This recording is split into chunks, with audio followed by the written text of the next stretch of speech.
All right, good evening, everyone. We're going to call the school committee meeting to order. Today is Monday, April 3rd. The time is 6:11 p.m. Our next meeting will take place on Monday, May 1st, 6 p.m. here in the council chamber. The agenda for this evening consists of the approval of minutes, public comment, superintendent's report. There are no subcommittee reports, motions or resolutions, personal privilege, and then we will take up a motion to go into executive session for three purposes. One is the approval of the minutes of March 6th. The other one is for negotiations for a change of title for the position of Assistant Superintendent of Diversity, Equity, and Inclusion to Assistant Superintendent of English Learner Education.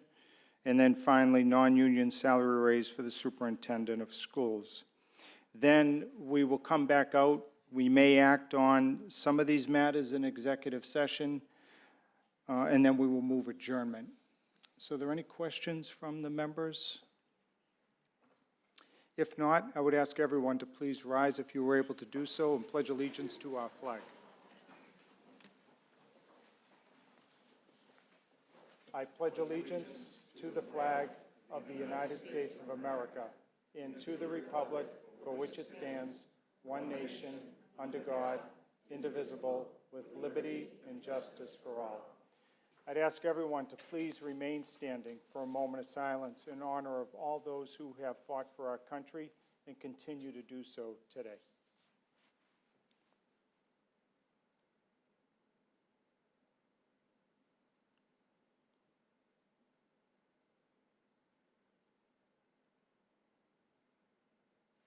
Thank you.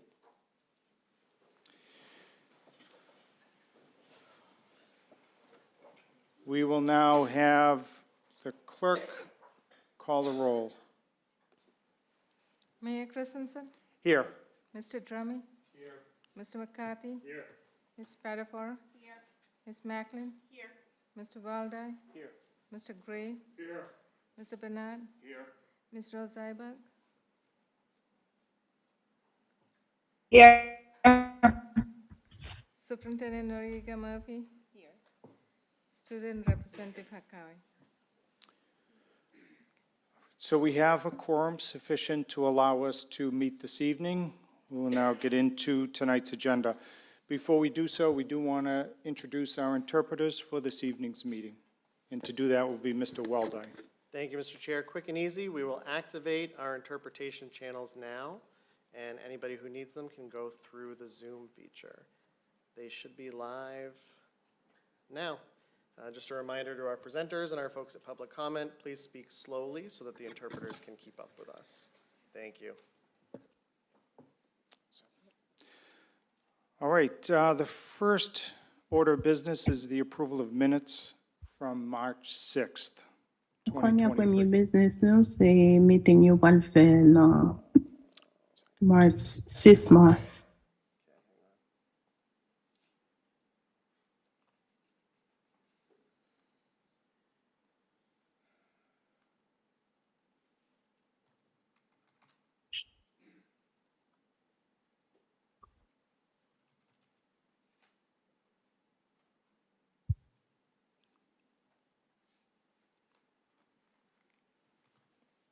Ờ. 而家係要通過3月6號嘅會議記錄。 Interpreters, hang on 1 second. Martha, to Wendy, Yona.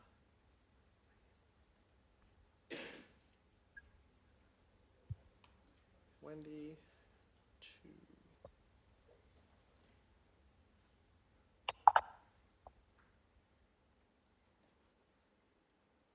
Okay, that should do it. Ruth, Wendy, are you both on? Awesome. Okay. So Ms. Spadafora made the motion, seconded by Mr. McCarthy. Any questions on the minutes from March 6th? You've all had a chance to look them over? Oh, you're killing me. 3月6號嘅會議記錄有冇問題？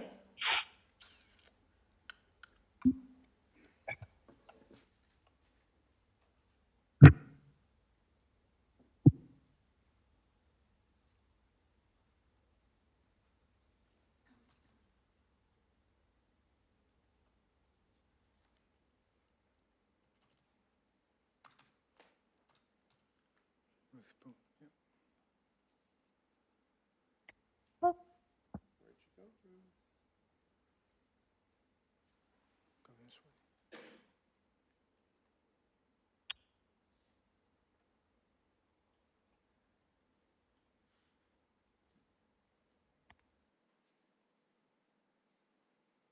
Okay, 10 Simon's Jar. Again, motion made by Ms. Spadafora, seconded by Mr. McCarthy. Any questions? Clerk will call the roll. Clerk, yung panel ni Warrior.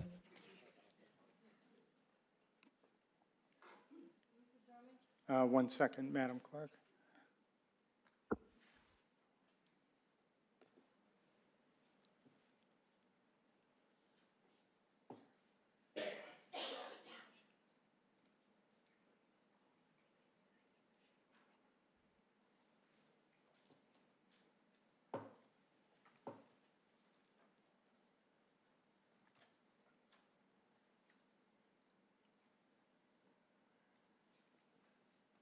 I thought you had her. Yeah, I did. It keeps on.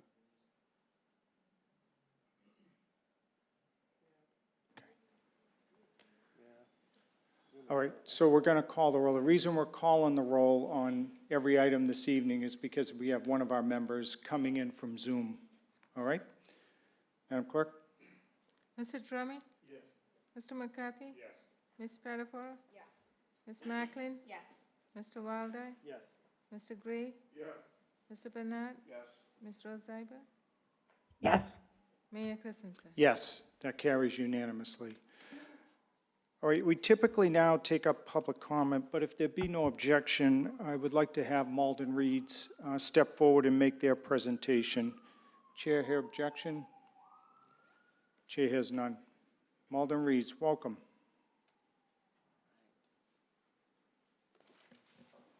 Do I have to press anything? Nope, you're good. Okay, good. Thank you very much, school committee members, Superintendent Noriega-Murphy, and Mayor Christensen. My name is Jody Zalk. I'm one of the co-facilitators for Malden Reeds. I'm joined by my mom, Linda Zalk, who's the education chairperson for Malden Reeds, as well as Isaac Wild, who is the facilitator for Mini Writers Den. We wanted to share with you this evening the book selections that we have for companion books for students in Malden Public Schools and invite you to participate in some of our programs and bring awareness. We have a few minutes and we want to make sure that you are aware that we will connect with every parent, every family, every school child when we can, as well as community representatives. We have tried to have many, many, many opportunities. This is our 13th year, and what we try to do is give more materials, more resources, more books, the companion books, if you'll, can we pass? Each of the members have them as part of their folders. Okay. Yep. That is the main book that we have. This year we have a book that showed individuals who were part of our country. They were citizens and then they were put into internment camps. It was very, very significant to learn about this, and we have opportunities that we will be able to do things with the Malden Little League. We will have all of the groups participate, learn, read books that are age appropriate. They are also in the schools. These are just a sample of them, but we always give much, much thought and involve the school librarians and the local library and everyone to come up with the best opportunities for the schools to be able to learn, connect, and then we provide many, many different programs. At 8 o'clock, we're going to be doing poetry around the world. And so Isaac is our wonderful facilitator, and this is his 3rd year working with the Mini Writers Den. And we're so thrilled because He has brought out the most out of reluctant writers. He has been able to connect beautifully with them. So, and we've had to do this on Zoom, even though we're trying to pivot back to the original intent was to get youngsters to come up to the high school with mentors from the high school, and then they're able to learn in that setting, and then they know what to do and expect when they get to the high school. So Isaac, you're on. Thank you. I wanted to talk for a few minutes about the Mini Writers' Den because it is just a lovely space for young writers to congregate and share in the joy of practicing and learning creative writers. And it's especially effective for young writers who have never written before, who have never gotten to express themselves in this way. Pictured on the slide is our lovely final gathering from last year's ceremony in which 4 of our talented writers got to meet, got to read their work out loud pridefully to their parents. And I also wanted to share some samples of student work from the most recent, from this year, from the most recent sessions. If you would press the next slide, please. Thank you. What we have here, I've prompted them to come up with their own superhero. I have a few questions, and I hope you can see sort of the imagination on display here, and also the multi-literacies. The students have been invited to share their drawing, to find images, to go along with their superhero. It's a really creative endeavor. The superheroes are in many ways parts of the students themselves. If you would press the next slide, please. On this one, I wanted to share an example of a student who came to the Writer's Den without any experience with writing, a really hesitant writer. On the left, you can see the first poem this student wrote. While it's emotional, while it has the student's voice in it, it's still hesitant. On the right, you can see what the student was able to produce on the final session, this fully structured narrative poem, complete with all the elements of a song, verses, choruses, bridges, all based off of a single image prompt. So I hope that gives a sense of sort of the imaginations and the talent that we're working with in the Writer's Den this year. Thank you. Thank you, Isaac. As you can see, another slide, we have many other activities. These are the ones that show all the books that are the companion books in addition to the main book that you have. So that gives you an idea that we identify the books and how many each school would like to have, and we provide that for them, as well as opportunities to get if they need activities in the school as well. And the next one. So we collaborate as often as we can. Keep going, because I know we only have 5 minutes. These are some of the programs that we want you to see. We have Words in the Water. We're writing a booklet for the schools as well as the community regarding the indigenous history of the community. And that we got a grant from the Massachusetts Cultural Group.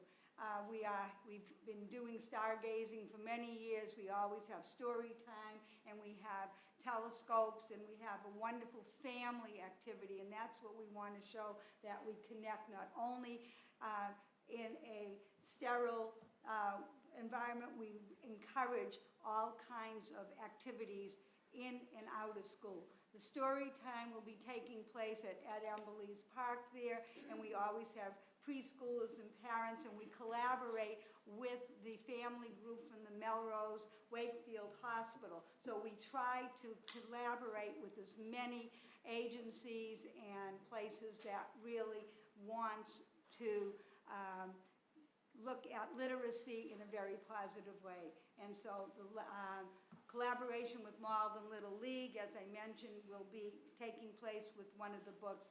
And the last one, we have something specific with the Citizen Lyceum for high school students and adults, and that will be in May at the library. And we've been doing that for about 4 years.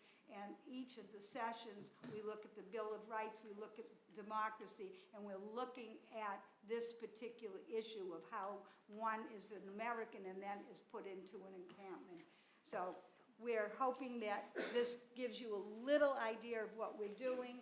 We welcome all people to participate with us, and thank you very much for having us. Other way around, thank you for what you've done.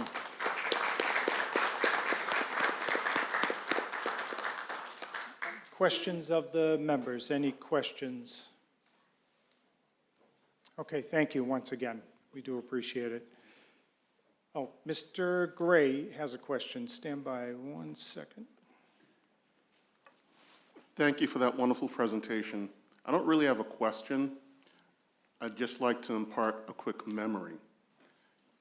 What you're doing reminded me of when I was in school, you know, just barely into high school.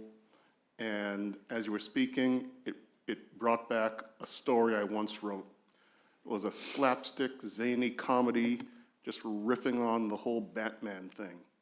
And I put so much mental energy as a kid writing that story, specifically for the intent, you know, every other line making people laugh and bringing a smile to people's face. And I really appreciate what you're doing, and I hope you keep it up. Thank you. Thank you very much. Thank you. Thank you, Mr. Gray.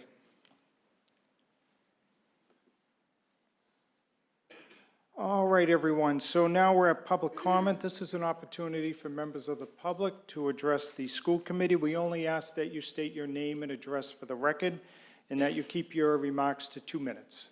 Public comment is now open. 1 second. Jackie, you're up first. Give me 1 second. So we can toggle between.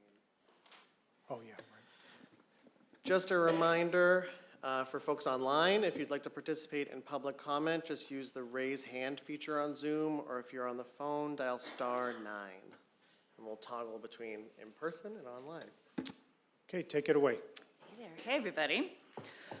Good evening. My name is Jackie Ecker, and I live at 58 Lanark Road in Malden's Ward 5. I'd like to congratulate my school committee member for his recent nuptials. Congratulations.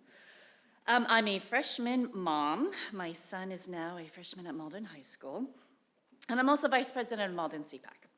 So I'm here today to speak with you about something that's actually become very important to me this year for my son, and I think there are a lot of kids out there like my son Christopher. We really need within Malden the accessible tutoring services for students who are attending Malden Public Schools.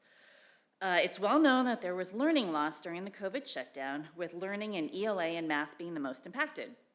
I can speak of my own child who has struggled with 9th grade math all this year. Although he's on an IEP, his accommodations do not include tutoring support. As a matter of fact, I had reached out to his guidance counselor who said that Malden High School doesn't even have tutoring available for students. My son, he actually became pretty depressed and withdrawn this year as his math grade deteriorated, and although I try to help him, I'm not really familiar enough with the new curriculum to be much assistance. His teacher has been wonderful. This is nothing against his teacher. She's done the best she can. She makes herself available for help several days a week after school. But Christopher tells me that there are a lot of kids looking for help and at the same time. And unfortunately, his teacher is only one person. She does the best she can, but she has a lot of kids who are looking for help. And this is just 9th grade math. I'm hearing it from other parents as well. Their kids are really struggling. They're reaching out to me as a CPAC vice president. They're asking me what they can do, and I'm like, I don't know what you can do. I can barely tell you what I'm gonna do. So finally, when my son had a D- average, I hired a tutor. This tutor has been invaluable to him and brought his grade up within 1 month from a D- to a C, 1 month. She has improved his self-esteem, and as a result, even his other grades are going up. Although he is in all CP classes this year, Christopher told me that he registered for honors history next year and plans to register for honors science as well. That's all because of the last 2 months of tutoring. Now, I recognize that I have the means to hire a tutor and that not all parents can afford to do that. But I know that there is a sincere need for additional learning support. Christopher's not the only kid struggling. I hear it from some of my mom friends, and I hear it from parents via my role on CPAC. Our district's kids truly need help. That's why I'm here to request that funds be allocated to provide tutoring services to Malden School students. I see with my own child how demoralizing it is to struggle in school, and I am sure there are lots of kids out there like him. These kids need our help. Tutoring even just 1 day a week has made a huge difference for my child, and I'm sure it could do the same for lots of other Malden Public students. Thank you. Thank you. Anybody else wishing to address the school committee can do so now. Hi, I'm Karen Hill. The address is 77 Exchange Street. My name is Karen Hill, and I've been a Malden Public Schools educator for 22 years, with 20 of those years spent at the Early Learning Center.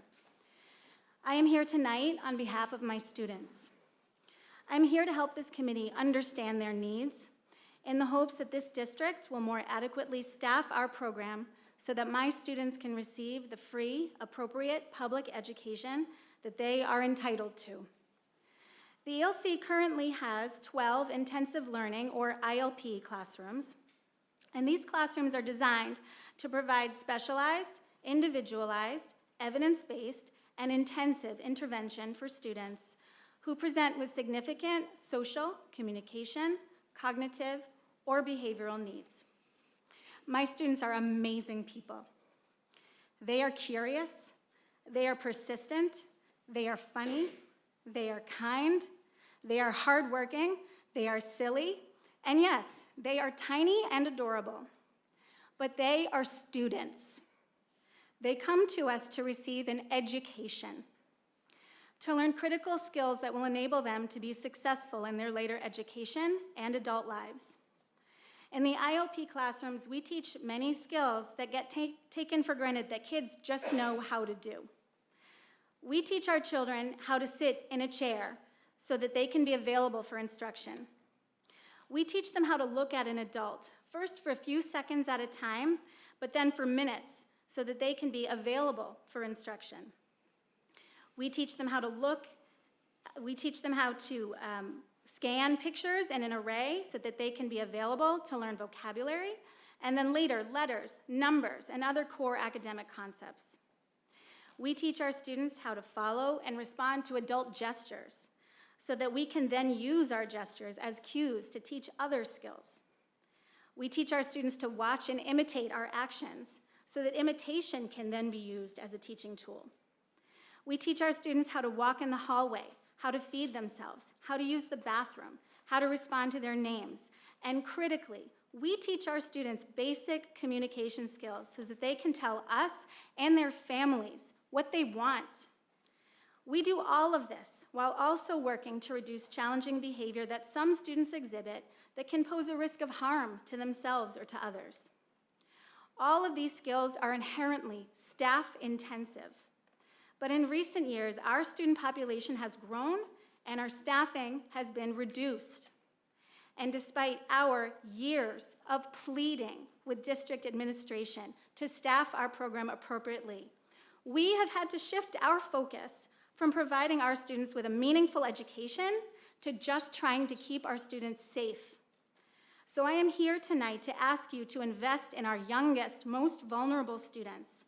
I'm asking you to appropriately staff the ELC so that our students can not only be safe, but can receive the education they deserve. Thank you. Thank you. Anybody else wishing to address the school committee? Good evening. Good evening. My name's Jody Levita, MEA member, 77 Exchange Street, Malden. 23 out of my 26 years of teaching have been as an integrated preschool teacher in Malden. When my own daughters were of preschool aged, I looked at area preschools to see what program would be best for them. I visited many different cities and towns, and nothing could compare to what was being offered at the ELC. I don't say this just because I work there, but because of the quality of our program, and I know how dedicated the staff are to making sure that all of our students receive the level of service that they deserve. That is the reason that I stand here before you right now. I'm disheartened and frustrated by the changes that have taken place at the ELC. We as a staff are not able to provide the services that our students need because of lack of staffing in our building. I want to pause here and make it abundantly clear. This is through no fault of Ms. Lawrence, our principal. She is the most empathetic, engaged, and proactive principals we have ever had. With that being said, she can only be in one place at any given time. She is substituting in classes, covering meetings, and chasing students outside at recess. There's not much more she can do, and what she is doing doesn't even come close to solving our staffing issues. We have classrooms that are without a teacher and have been without a licensed special education teacher for months. Those classrooms are understaffed and unsafe. We have staff members who are not able to take their lunches, preps, or breaks on a daily basis because there is no one who can come in and cover them to leave the classroom.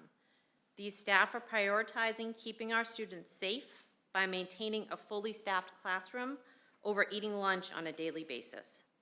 Students are not receiving services because our related service providers are conducting evaluations on new students to determine eligibility for special education services as we accept students on the day that they turn 3. These evaluations are conducted during the school day and require them to miss servicing the students who are currently enrolled in our program. The buses that bring our students with special needs to school are arriving late daily, and those students are missing services and time on learning. For 2 of my students, they've arrived late to school more than 50% of the days that they have attended. There are other students who have been late 25% of the days that they were scheduled to be here. It's not only affects my students, but all of the students on those buses. And please note that when I say late, I mean they're arriving to school 15 to 30 minutes after our start time. This means that some of those students who are picked up at 7 o'clock in the morning are on these buses for upwards of an hour and a half some days. And in case you're wondering, these are 3 different buses, so it's not just one. Something needs to change. We as a district need to prioritize the needs of our youngest learners. Thank you. Thank you. Anybody else wishing to address the school committee? Hello, my name is Liza Blackman, 77 Exchange Street, and I have been a teacher at the Malden Early Learning Center for the past 14 years. When I began teaching at the ELC, there were 3 substantially separate classrooms, each capped at 6 students with a teacher, 2 paras, and 1 designated floating para that covered all necessary lunch, breaks, and prep times throughout the day. Countless parents of students with special needs have told us that their pediatrician or psychologist has advised them to move to Malden so that their child could attend the ELC.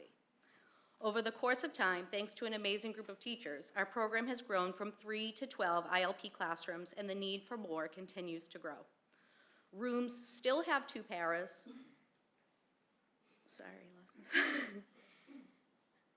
And a teacher, but now with up to 9 students.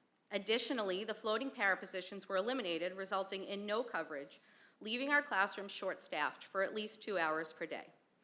Given the increasing intensity of needs, 9 students in a classroom may be the law, but it absolutely does not meet the needs of our students. Students are not consistently receiving the services that they are legally entitled to in their IEP.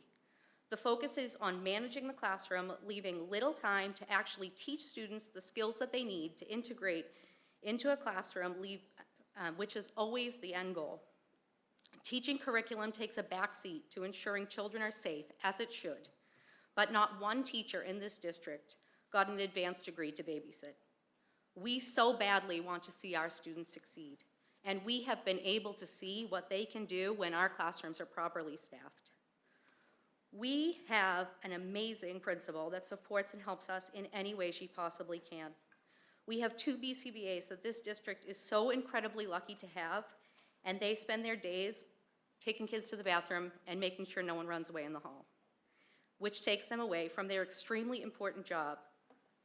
This is not a new issue. We have run out of space in the past, and it was brought to the attention of the school committee, and while a special committee was formed, no changes were ever made. In March of 2015, a colleague came and spoke to you about the concerns of the growing numbers of the ILP program. 2015. In 2020, we met with Superintendent O'Terry, Michael Wood, and Desi, and not only were no solutions, but we returned to school the following year having been told that our floater positions had been eliminated, leaving us in an even deeper predicament. We have yet to see any solution. So now we are coming to you in 2023, pleading to make changes. The most vulnerable students in the district are being denied the education they deserve. Thank you. Thank you. Anybody else wishing to address the school committee can do so now. Hi, my name is Nicole Chelman, and I'm at 77 Exchange Street. I've been working at the Early Learning Center for 7 years as a special education teacher in the intensive learning program. I am here today to talk about the ongoing issues we are faced with daily at the preschool level. We are short-staffed because of many decisions made by the district.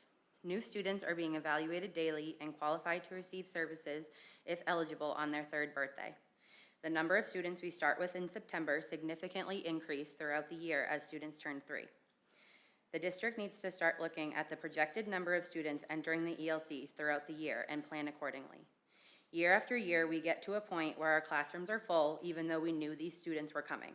We are almost at that point now. We are running out of space and staff to appropriately service and provide students with the robust education they are entitled to. We are frequently finding ourselves in a situation in which student safety is difficult to guarantee. The behaviors of our school population range in intensity. Our students require assistance with daily tasks such as toileting, eating, walking, sitting, and attending to instruction. Many of our students have not yet learned to independently walk in the hallways without a hand of an adult. With upwards of 9 students in the substantially separate classrooms and 3 staff members, there are simply not enough hands. This student to teacher ratio does not meet the needs of our students anymore. There have been multiple situations where students have gotten out of classrooms and the indoor play space and attempted to leave the building. This has happened because we have too many students and not enough staff members to properly maintain safety.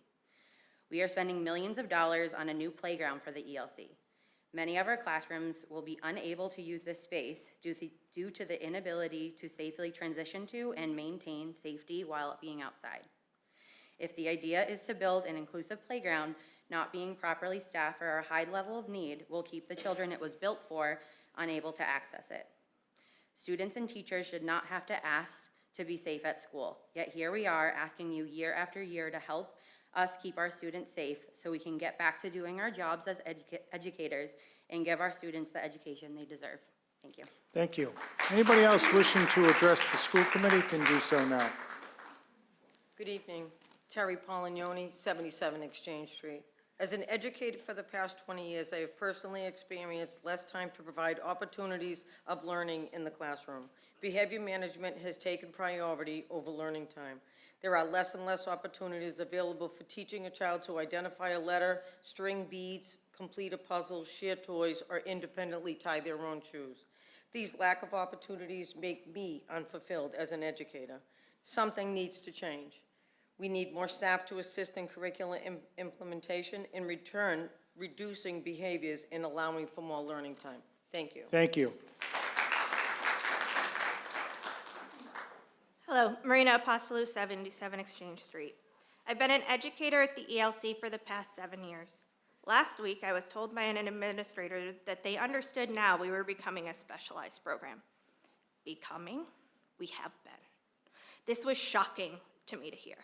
We are not becoming a specialized program. We have been for years, and we have been trying to get the district to hear and understand the needs of our students and school for years. I have been asked countless times from others why I stay at this school and district when I don't have the resources I need to best serve my students. I've had many injuries, have been short-staffed, or have had staff that was untrained, and we were not given them time to properly train them in this highly specialized education. We do not have subs, and my bathroom is not in my classroom. This means if a staff member is out and a child needs to go to the bathroom, there is 1 staff member for 8 substantially separate special education students. Not safe. I stay because I feel passionately about what I do for work, for these kids, for the families here in this district. I love this district. I don't feel like the district loves us back.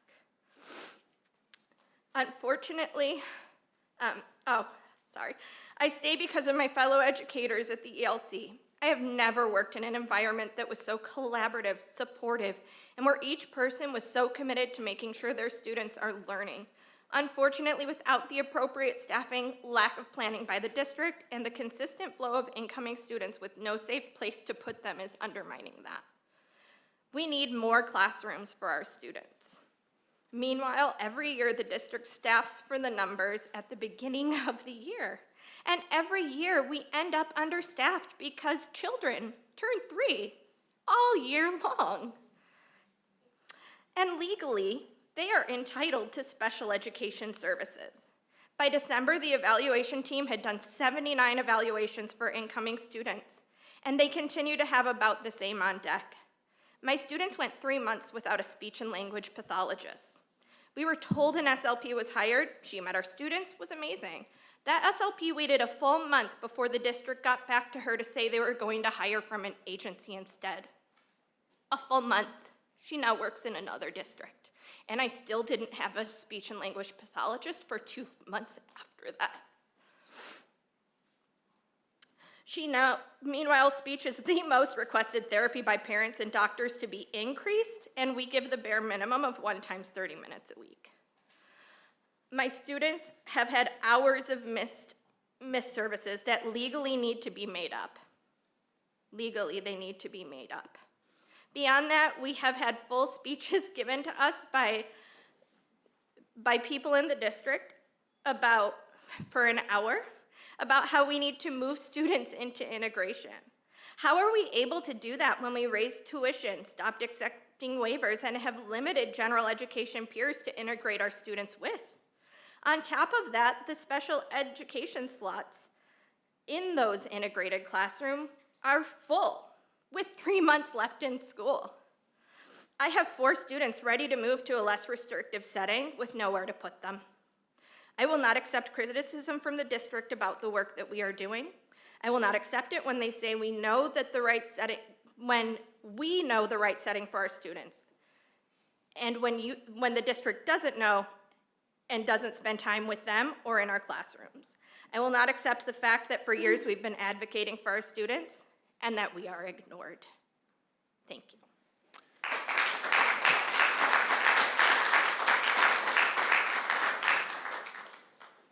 Hi, Katie Leonard, 77 Exchange Street.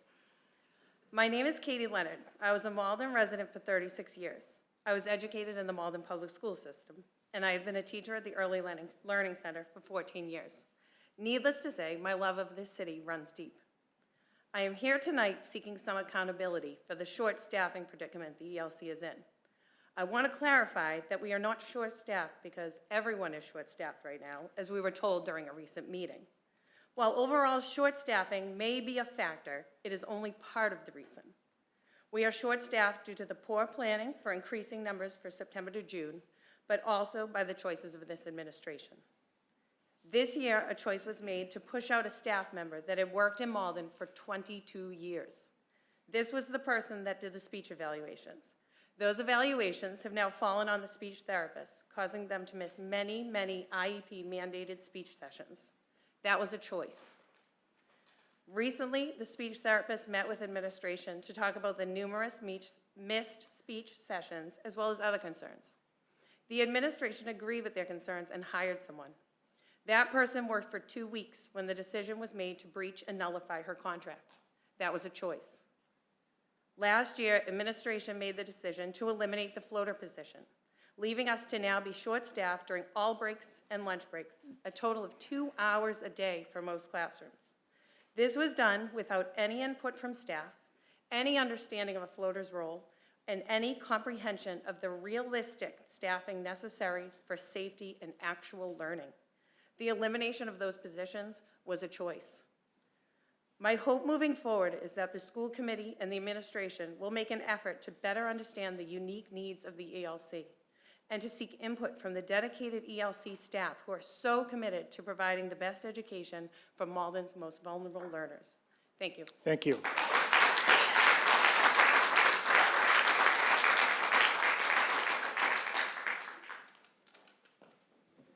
Hi, Heather Cochran, 77 Exchange Street, Malden. As you just heard, my name is Heather Cochran. I'm in my 4th year as an ILP teacher at the ELC, and I'm here tonight to tell you that I'm tired. My classroom has students with high and complex needs. This year I have a student whose IEP mandates a designated one-to-one aide. Let me be abundantly clear here. All of my students require one-to-one assistance with most tasks. This is not the same. When a one-to-one is called for in an IEP, it does not mean that one of the people already in the classroom provides one-to-one help throughout the day, as the district has actually implied. It means that by law, another person is added to the classroom for that child. As of last Monday, we are on our 4th one-to-one of this school year. This revolving door of staffing takes a major emotional toll on my students for whom change is difficult. Furthermore, during the substantial gaps in one-to-one coverage, I have missed 54 lunch or prep periods out of 130 days of school. That is over 40%. Regardless, I absolutely do not begrudge any child the services or accommodations to which he or she is entitled. I am willing to do whatever my students need in order to be safe, successful, and ready for kindergarten and beyond.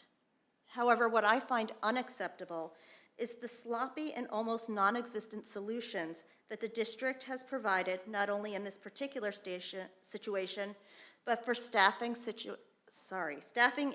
issues in general. Not having the appropriate resources for any student stretches those that we do have even tighter, and ultimately, everyone loses something. As Liza said, we have had many meetings over the years where administration comes and listens to our concerns.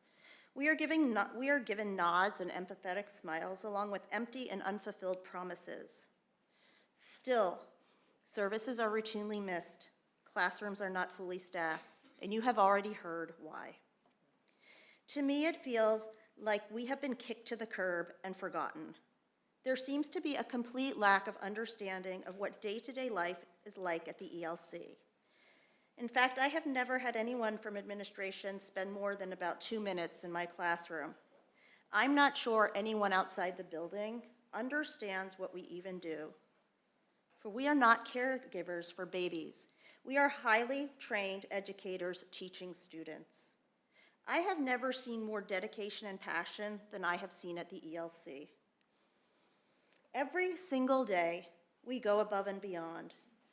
As teachers, this is what we do. However, sometimes I wonder how we will make it through the day. We are all tired.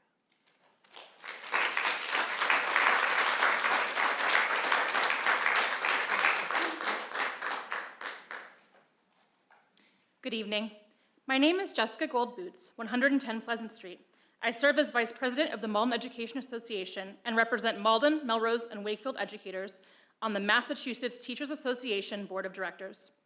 I stand today in solidarity with the educators of the Early Learning Center and here to speak to the necessity for fully staffing the Early Learning Center in order to create a safe and functional learning environment.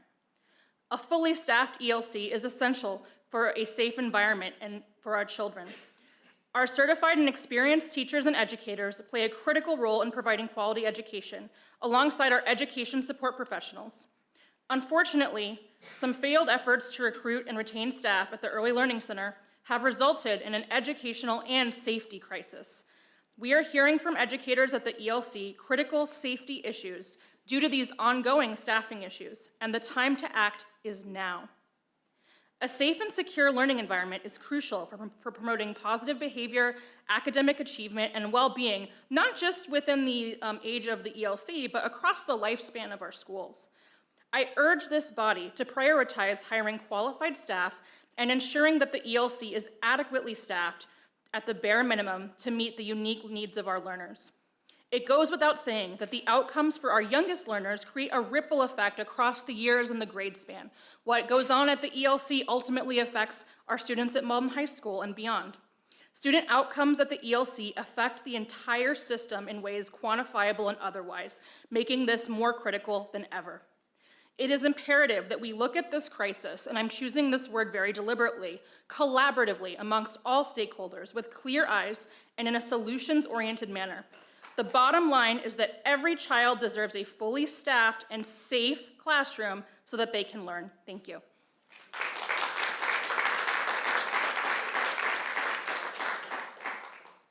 Hi, good evening, everyone. I'm Lisette Alvarado. I live at 492 Pleasant Street in Ward 2, and I am an ELC parent. I have said this online. I've said it to the educators behind me. It's literally our home away from home. We've been there every academic year for the last 5 years.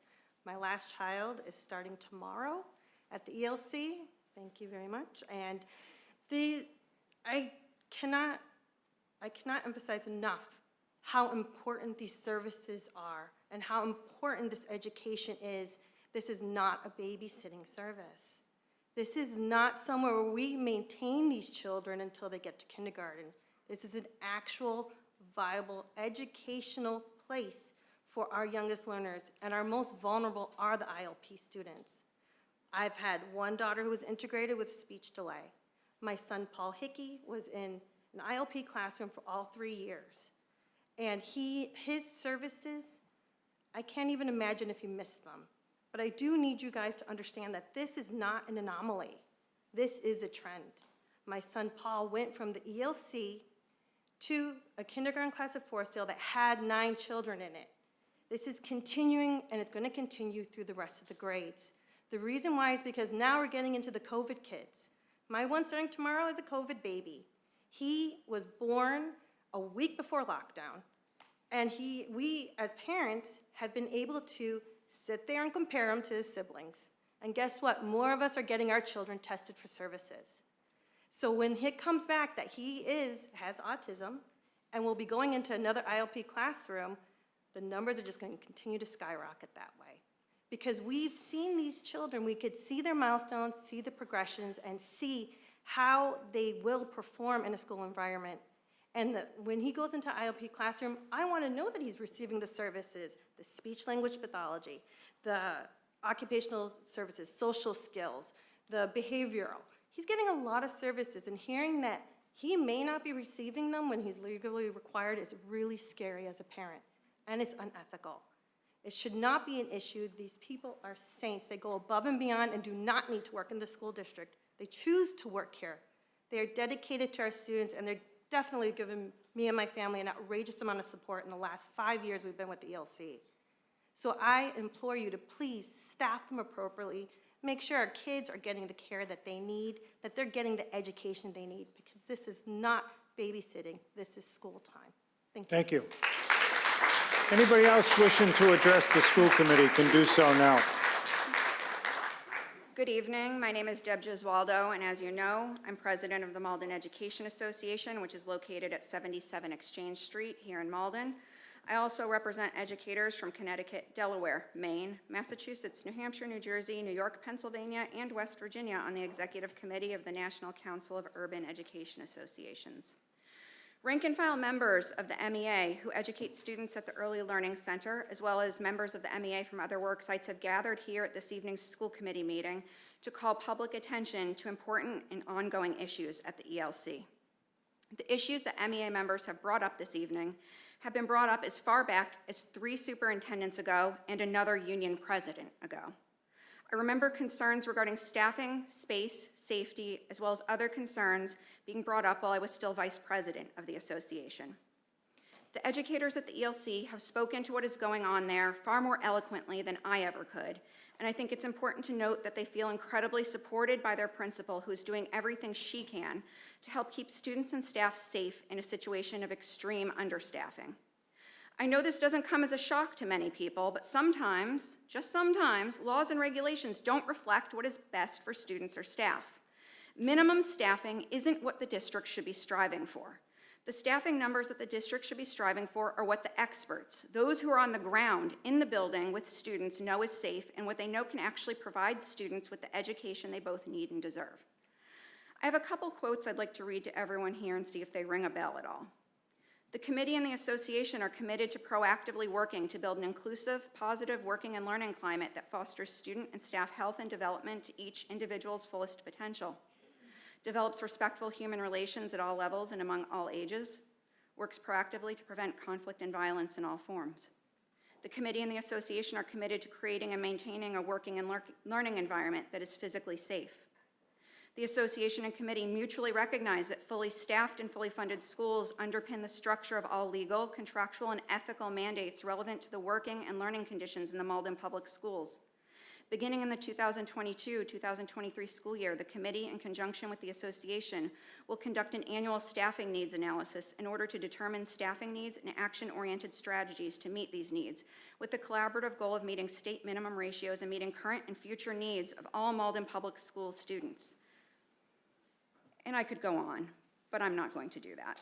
These are all quotes from the collective bargaining agreements that were ratified in October by the MEA and the school committee.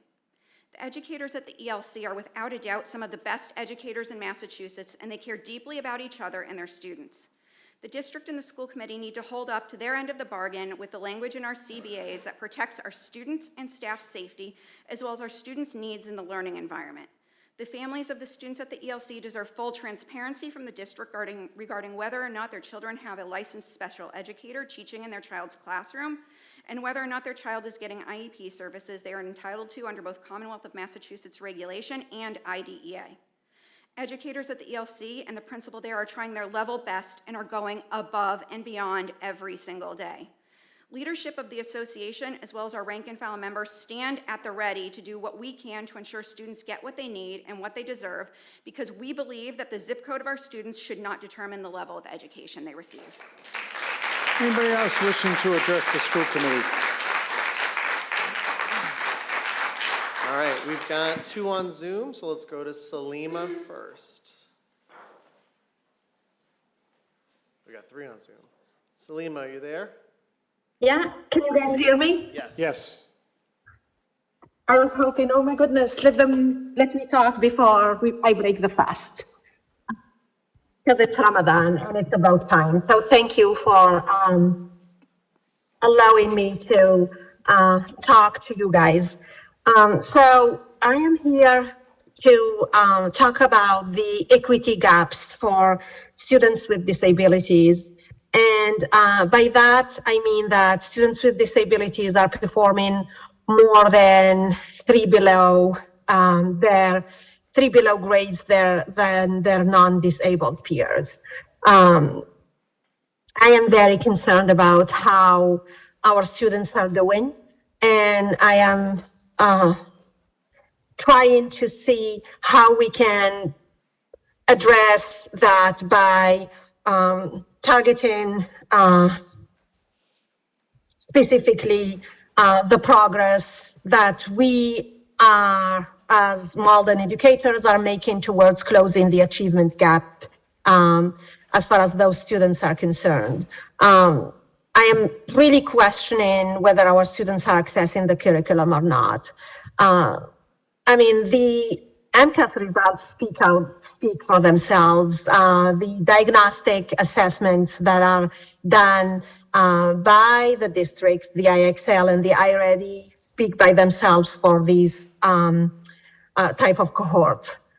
I am very concerned about the learning loss that our students have experienced through the pandemics, but I'm also concerned about how our district is struggling with how to facilitate social instruction and coaching in unstructured time, mostly lunch and recess for students with disabilities overall.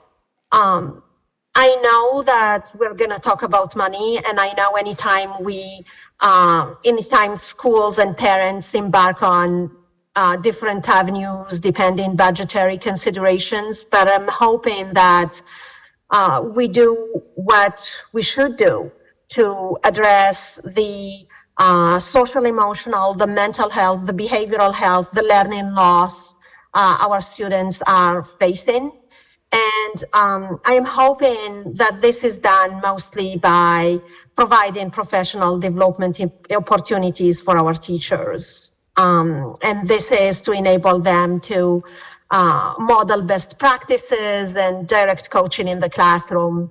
I am hoping that the district would invest in inclusion experts who are going to work with educators in classrooms to model and support inclusive best practices and provide services and modifications based on the needs of each student. I am hoping that, I know that it's important to empower educators because everything comes from the classroom, but at the same time, I'm hoping that the district would adopt some sustainable tools that will allow teachers to build inclusive classrooms that are rooted in meeting the needs of the whole child. Thank you so much. Thank you. Thanks, Salima. Next up is Annabette. Annabette, did it work? Can you hear me? Yes. Perfect. Hi, everyone. I'm Annabette Donchamont. I live in 16 Preston, Malden, Mass. I am the ELC PTO president, and I'm also a parent of the ELC. And the ELC has always held a really deep place in my heart, as many of you know. My brothers and I all grew up in Malden, all went to the Malden schools. And one of my brothers actually only is where he is today because of the ELC. The ELC was his foundation when he got diagnosed with autism. So the ELC has always been a really special place to me. So in choosing a preschool for my son, the ELC was right at the top of my list, no questions asked. And along with the staff, his teacher Jody and the principal Tamara, I have never second guessed the school that I chose. The ELC staff is nothing but amazing. But I do want to second and echo the concerns that our teachers have with these open positions and this need for staffing. We heard earlier in the fall that there was going to be doing a lot more recruiting to filling open positions and pipelines with colleges to try to get more recruits. And I want to know where that went, because we see and we hear from our teachers day in and day out that we are lacking staff, that we need people. And that was supposedly being addressed. So where is these recruits that we were supposed to be getting? What are we doing to recruit? Are we making more efforts? Is there new plans in place? What else can we do? Because right now, and as an ELC parent, I have viewed this, and I view this even when my brothers were in school, K-8 schools are much more prioritized than the ELC. And it is really disappointing to still see that in play today. And that's been in play for a long time now. And as somebody who is on the PTO and constantly talking to our teachers and our staffs about their needs, it's sad to hear that this is still happening. Our school needs more fun. Our school needs a lot of things, but I want to really address the part that the teachers brought up and wonder, what are we doing to continue to recruit for more staffing? I do completely echo and support everything that the teacher said about the staffing and the need of it, because my son is on an IEP. I know many others' children are as well. And it is one of my deep concerns as a PTO member and as a parent at the ELC. And even if it is my last year, as Ms. Tamara and many know, I am not going anywhere as an advocate for the ELC. As I've said, the ELC is a deep place in my heart, and I will stay and support it for a very long time. Thank you. Thank you.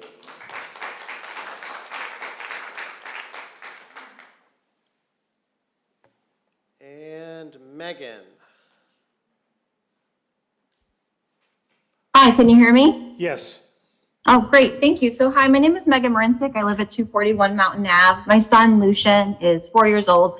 He has a diagnosis of autism and goes to the ELC in an ILP classroom. I was here to just listen, but I heard the concerns of the ELC teachers and just wanted to share my support for them and getting additional support for the school. While my son's teachers are doing everything they possibly can and are incredibly experienced, they can only do so much without the appropriate staffing. It's not fair that Lucian's teacher and the rest of the teachers at the ELC have to teach under these circumstances with such understaffing, because as a result, it impacts Lucian and all the other kids that go there. Services are being missed, services that are laid out in the IEP, legal services that kids should legally get are being missed because there's no staffing. Kids' true potentials aren't being met because teachers are dealing with behaviors. You know, this really concerns me as a parent, knowing that, you know, that's what my son is experiencing during the day, when if there were more staff members, there'd be more people on hand to support him and his classmates and be able to actually do more academic things rather than, you know, I know some of the teachers were saying they feel like they're kind of almost babysitting. You know, as parents, we don't want that, and they don't want that. But there needs to be the staff in order to make it that kind of a place. Our teachers deserve better, parents deserve better, kids deserve better. And, you know, my question to the school committee and to the members are, what are we going to do to make it better and to adequately staff the ELC? Thank you. Thank you.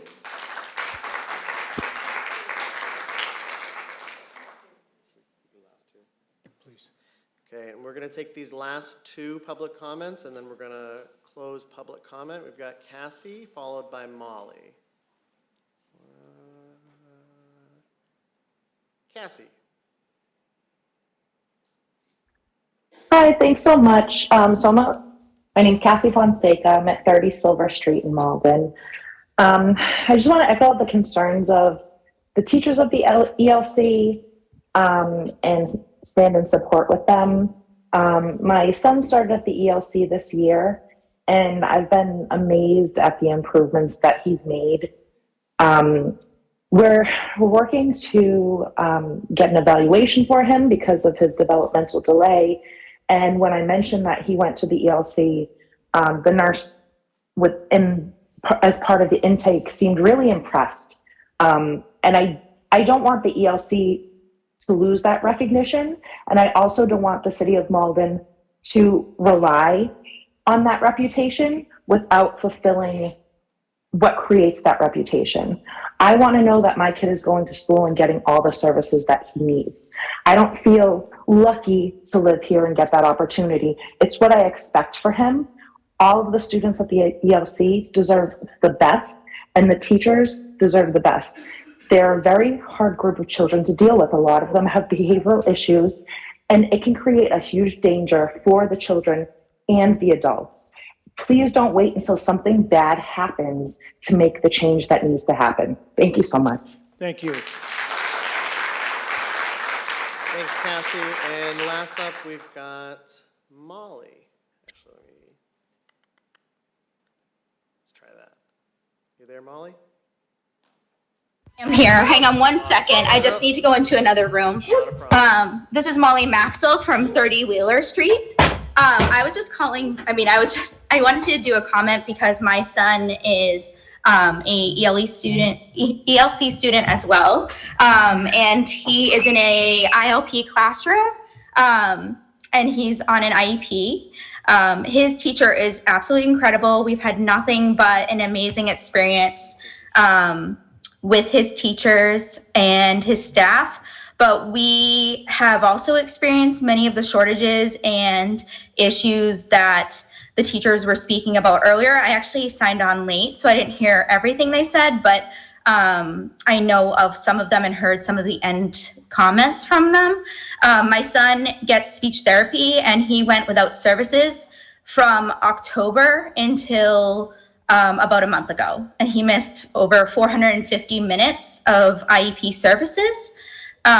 Which is a lot. I mean, that's a lot of speech therapy services for him, and speech is probably his primary concern in terms of what we're working on, as his goal is full inclusion eventually, which he's doing a really great job. He's on track to move into another room soon, and so for him to miss out on all those services was really unfair. And another concern of mine is that the classroom originally had about 6 students in it and 2 paras and 1 teacher. And right now it has 9 students in it with 2 paras and 1 teacher, which I think, and it's a pretty small space. I've seen the room before. And so it's a pretty small space for a lot of students that are all on IEPs to be in, as it's a sub-separate learning classroom. And so they're really crowded in there. And I come from a place of understanding as a severe special education teacher myself that's been in the field for 15 years. So I really wanted to speak in support of them about the great work they're doing. I mean, Tamara and all of the staff there really are doing an incredible job, but they're not being given the resources that they need. And one last thing I wanted to mention too is that I don't think that the amount of evaluations are being taken in consideration for therapists when they're being given caseloads at the ELC.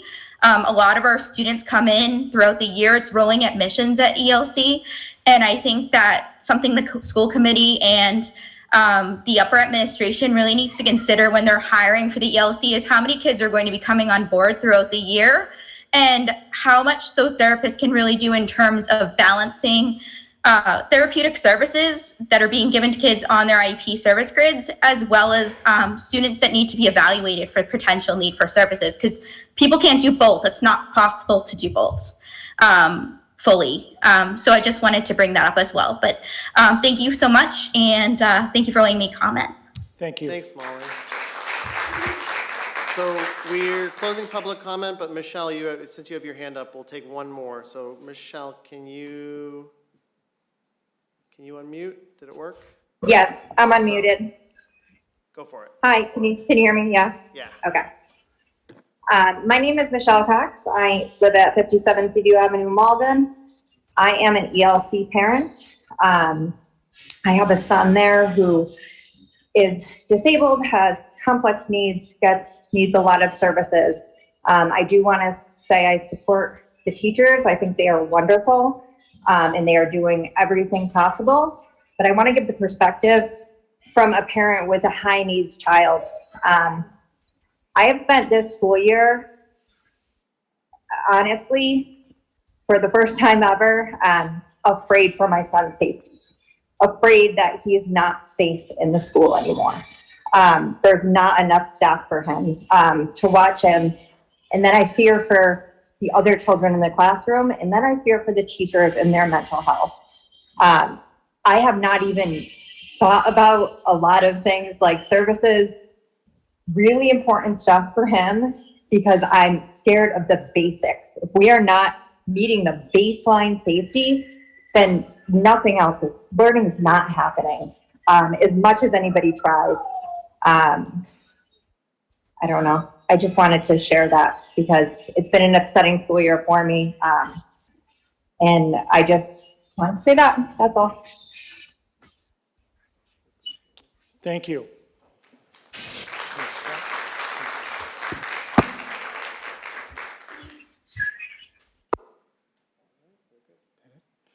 Okay, we're going to close public comment, and I know you've said you've heard this before, but we are going to take a real close look at this. I'm personally going to look into this when we leave this meeting this evening. So we will have an update for you next meeting as to where we are and where we hope to go. All right, so once again, thank you for attending, and we will circle back with you. All right, the next order of business is district updates and highlights.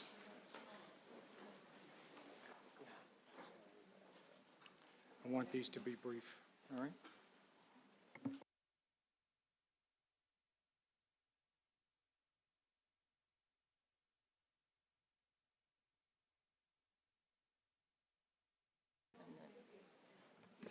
Hi, good evening, and thank you, ELC staff and Tamara Lawrence. Yes, you are an amazing school leader, so thank you for leading the ELC. My report is going to start with different celebrations, so if you want to change this slide, yeah, let's go. There have been amazing things happening in our buildings. We have been able to celebrate the Autism Awareness Month by mismatching the socks, and yes, you can see the mayor's socks will be in one of them. You can see he is the Singleton. Then we have been celebrating the cultural days. We have been able to do the junior varsity shows, Stop the Stigma Day, Touch a Truck. So there are a lot of things that have been happening in our schools. For updates, slide 5. Thank you. Okay. We are inviting everybody in Malden, especially our students, to participate in the Herring Run and Paddle. This is going to happen on May 21st at 9 a.m. to 2 p.m. Thanks to the Mystic River, all our students can have access to everything for $5. So we want to make sure that they can go and enjoy the day and also learn more about the river. We have our Traveling Tornado Club is going to leave very soon to Puerto Rico. They're going to be there for the April vacation. So can't wait. I wish I can go with them. We have a survey that we are going to send to all the families, and this is about the out-of-school time program needs and summer. So please fill it out, and we want to see what are your needs for this year and also next year about morning services, afternoon, and also during the summer programs. The Welcome Center, we have students on the queue. That means the applications are in process. Kindergarten 4 students, grades 1 to 12, 38 students. We do have a waiting list for Beebe, Fairway, Linden, and Salemwood. Human Resources. The Human Resources Department is working very hard to advertise our positions. They have been participating, they're going to participate in job fairs. We are going to plan one for the district. We have been sending information, I personally have been sending information to colleges and trying to promote all our current positions, and hopefully we'll build a partnership so we can have more people applying for their jobs. We have educators that still have to work on their emergency licensures. They have to get past the MTEL, have the SCI endorsement, and we are working with all of them. We hope that by the middle of May, these numbers are going to actually go lower because they have all completed the paperwork and they have passed the test. So we are working with all of them. The Human Resources Office, I want to recognize John and Chris. They have been making personal phone calls to all of them, trying to remind them what they need to do in order to get their license or their paperwork ready so they can be rehired next year. We do have open positions. We have 61 open positions. There are 5, talking about the ELC, we just posted this week on page 9, yes, sir. We posted 2 registered behavior technicians as a recommendation from the faculty and staff, ESP intensive learning program, and also we have a long-term position. Plus, you are going to see not on the ELC, but on the district openings, a speech and language pathologist, and that is going to be going for the ELC. Last year, we gave the ELC 3 full-time teachers, 1 for physical education, music, and art. We will be continue looking at the makeup of the students, and yes, we will work very closely with school committee to look at the ELC. But we have 61 positions. In some of them, we don't have any candidates, and we have been trying to advertise, and once again, there are no candidates for positions. I'm going to go to the instructional focus that we have. We have talked a lot about literacy and numeracy, and this time our schools, K-8 and the high school, are going through MCAS. So thank you for all the students who are participating. As you know, it's mandatory to participate in all assessments, as this determines accountability and also financial means for the district. So MCAS is what measures the need of the district. We are going to focus today our focus to reduce chronic absenteeism. Chronic absenteeism is when students have been not coming to school in 5 or more consecutive days. We do have a supervisor of attendance who is working closely with all the assistant principals and the principals that identify the name of students who, for some reason, haven't been connected to the school leaders, and the schools have been trying to contact the families and still no contact with the families. So the supervisor of attendance is doing home visits. That means on weekends, in the evenings, trying to reach all our students. So I want to thank all the team for working very hard with this. So in attendance, we know that's very critical, and we don't have that many days left. This month of April is only 15 days, May is 22 days, and then in June, 12 days. Our last day of school is going to be June 16. Just as a reminder, this Friday, April 7 is going to be an early release, 11 o'clock for students. So please pick up your children. We are going to be sending reminders to all of you. So when we look at chronic absenteeism, The state has our targets, and we, due to the pandemic, we know that last year was really challenging times where we were not social coming back, and we came back, mask, no mask, all the things that we're having, we struggle with. So DESE determined the targets based on how we ended last year on June 22. So if you look at the name of our schools, you look at June 2022, that was the last reporting from the state. Then we are going to look at DESE, determine 2023 target. What they do is they try to lower it for 1 or 2 percentages. As of today, we can see on March 2023 how we are in terms of chronic absenteeism. The goal is to stay away from going higher than the determined target by the state. Usually we want to go up all the time, like trying to match the numbers. This time is the opposite. We really want to get away from whatever the target is. We want to go to the lowest number. So you can see all the way where, to your right, where it says amount exceeding the target. Well, we have, most of our schools are working towards a goal, and we know that some of our schools struggle, and it's because so many other factors are affecting the school. So once again, the staff in the schools are working very, very hard to get the students to school, but there are challenges families are facing. So we want to make sure that all our schools are going to get lower than their determined target. I am going to present the comparison, a historical comparison of pre-pandemic. And please, I know it's going to be concerning, because coming from the determined target in 2019 from 5.2% to 10.2% to now that we have 25.41, it is concerning. But we know that there were so many factors before the pandemic that were helping us to get students to school, but we know that there are also critical factors that our families face during the pandemic. So our goal will be to get closer to where we were pre-pandemic. That would be very aggressive, and it will take us some time to do this. Then we just look at the grade span on how we are between pre-kindergarten, kindergarten, grades 5 to 8, grades 9 to 13. So we do have some students that will spend 5 years with us. There are two different numbers on the number of students. We have 353.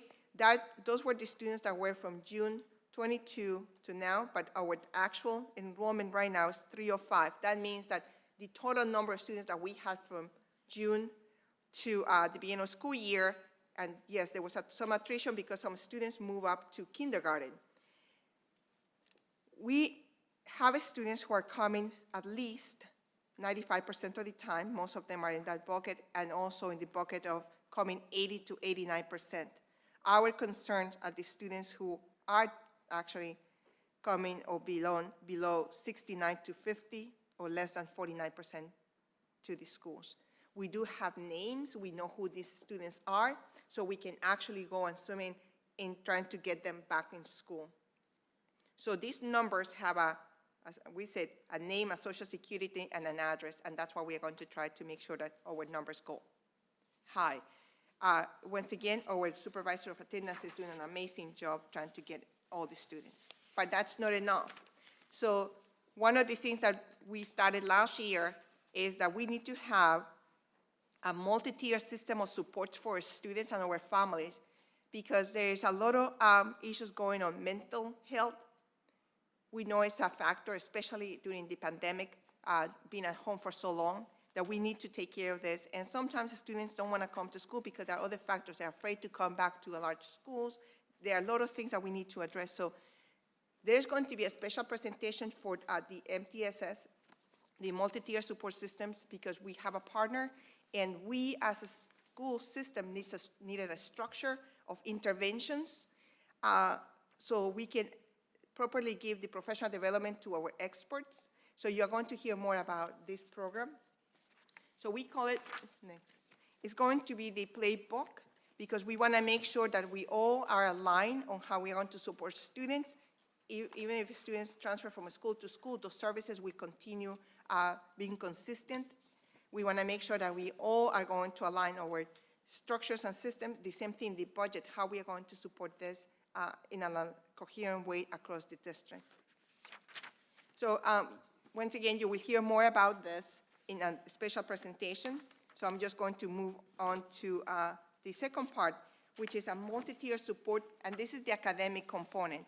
So we have a multi-tier support system for mental health, and at the same time, we have the multi-tier system of support, which is from DESE. So in this case, we didn't have to partner with anybody else but DESE. So when you see about our instructional design, tier supports and systems and structures is coming from DESE, and this is the playbook. If you want to know more about how we are doing in schools, this is the playbook for the districts. Thank you. I am going to talk about summer programs. We have the enrichment programs, and this is with the MOST program. You will see here the name of the program, who is leading the program, who you need to contact, the grade level spans, the days and times and that these programs are going to be run, and the location, how to apply for them or how to get in contact with people. So for the MOST program, we are working with partners, and we are going to develop a stronger partnership so we can expand our programs. We are going to present more about this next month, but I just wanted to let you know that we are trying to get more people to work for us in order to expand our programs. Next page is going to be our extended school year, ESY. There are going to be 2 schools that are going to be offline because of construction and remodeling. That is going to be ELC. So what is going to happen to the students at ELC during the summer? They're going to go to BB. Transportation is going to be over. The same services are going to be provided, but it's going to be at ELC, at BB. Then the other ESY for older students is going to be at Malden High School and Linden. If you need any information, please contact the program lead, or you can contact Pam McDonald. We do have a program that is required for promotion. These are the students that we are already identifying and trying to put academic interventions, but they might have to repeat the grades if they don't attend summer school. We did it last year, and thanks to that, we had students that were able to be promoted in 8th grade. So you can see that we have the one for the high school. This is free of, you don't have to pay anything, 9 to 12, and then also for students who are in 6th and 8th grade. We want to make sure that they're going to get the additional support that they need. It's going to be at the high school. The students are being identified, and it's going to be by invitation only. Then we have other academic programs. We have the ELL Summer Enrichment.